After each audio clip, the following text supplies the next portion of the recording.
പ്രിയ സ്നേഹിതരെ, വിശ്വാസ ജീവിതത്തിൽ കാത്തിരിക്കുക എന്നത് ക്ലേശകരമായ ഒരു ആത്മീയ പരീക്ഷണമാണ്.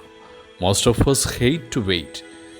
ഈ ഒരു നിമിഷം തന്നെ നമ്മൾ പല കാര്യങ്ങൾക്ക് വേണ്ടി അക്ഷമയോടെ കാത്തിരിക്കുകയല്ലേ. റിസൾട്ടിന്, അഡ്മിഷന്, ജോലിക്ക്, ബാങ്ക് ലോണ്, വിസയ്ക്ക്, പങ്കാളിക്ക്, മകൻ്റെ മാനസാന്തരത്തിന്, വീട് വിൽക്കാൻ, സ്ഥലം വാങ്ങാൻ, കടം മാറാൻ, അങ്ങനെ എണ്ണിയാൽ ഒതുങ്ങാത്ത കാത്തിരിപ്പുകൾക്കിടയിൽ വിങ്ങിപ്പൊട്ടി നിൽക്കുന്ന നിസ്സഹായ മനുഷ്യരല്ലേ നമ്മളൊക്കെ. ഇഷ്ടപ്പെട്ടാലും ഇല്ലെങ്കിലും എല്ലാവരും തന്നെ ഇങ്ങനെ കാത്തിരിക്കുക. ഭാവി ചെയ്തു തീർക്കേണ്ട ശ്രേഷ്ഠമായ കാര്യങ്ങൾക്ക് കരുത്തുള്ളവനാകുവാൻ കാത്തിരിപ്പിൻ്റെ തടവറയുടെ ആലയിൽ ദൈവം രാഗി മൂർച്ചപ്പെടുത്തിയ ഒരാളുണ്ട്. ഉൽപ്പത്തി പുസ്തകത്തിൽ ജോസഫ്. സഹോദരങ്ങൾ അവൻ ഉപേക്ഷിച്ചു. പൊന്തിഫർ അന്യായമായി ജയിലിലടച്ചു. അയാളുടെ ഭാര്യ തെറ്റായി കുറ്റം ആരോപിച്ചു. സഹതടവുകാരൻ നല്ല കാലത്ത് വിസ്മരിച്ചു.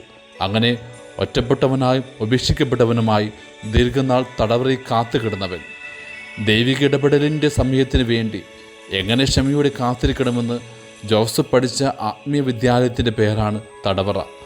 ദൈവം ഇടപെടാൻ വൈകുന്നത് ഉപേക്ഷിക്കാൻ വേണ്ടിയില്ലെന്ന് അവൻ ഗ്രഹിക്കണമായിരുന്നു. He would learn that God's delays are not God's denials. ആ കാത്തിരിപ്പിൻ്റെ കഠോര പരീക്ഷണത്തെ അവൻ അതിജീവിച്ചപ്പോൾ ഈജിപ്തിലെ ഏറ്റവും കരുത്തുള്ള മനുഷ്യനായി ദൈവം അവനെ പുറത്തു കൊണ്ടുവന്നു. കാത്തിരിക്കാൻ മനസ്സുണ്ടെങ്കിൽ കരുത്തുള്ള മനുഷ്യനാക്കി അവിടെ നമ്മളെയും രൂപാന്തരപ്പെടുത്തും. ആമേൻ.